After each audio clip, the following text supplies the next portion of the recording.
प्यारे बच्चों, प्रश्न है बिंदु 3,4 -3,5 और -6,8 को दर्शाइए।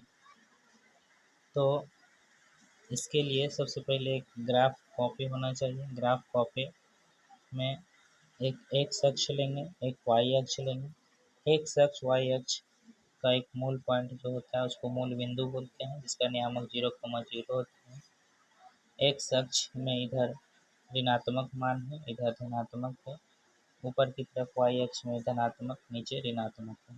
-1, -2, -3, -4, -5, -6, -7 और ये है -8। इसी तरह से आगे बढ़ते जाएगा -9। अब इसको हम बोलते हैं पहला चतुर्थांश, ये दूसरा चतुर्थांश, ये तीसरा और ये चौथा चतुर्थांश। कुल 4 चतुर्थांश है।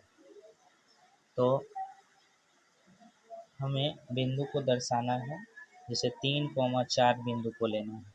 तो इसमें जो बिंदु होता है वो x, y के रूप में रहता है। x नियामक है, y मतलब y बिंदु को y नियामक कहा जाता है। तो x नियामक जो होता है वह y से दूरी होता है। जैसे 3 है तो y अक्ष से कितनी दूरी पर है 3, इधर देखना, इधर 3 यहाँ है। और y x अक्ष से कितनी दूरी पर है, तो 4 है, x अक्ष से 4 की दूरी पर यहाँ है, यानी ऊपर की तरफ 4। इधर से 3 और इधर से 4। तो यहाँ देखिए ये बिंदु जो दिख रहा है ये y अक्ष से 3 की दूरी पर है और x अक्ष से कितनी दूरी पर है, 4 की दूरी पर। 1, 2, 3, 4। इस बिंदु का नियामक हो गया 3,4। इसी प्रकार यदि हमें -3,5 को दर्शाना है तो ये x नियामक, ये y नियामक।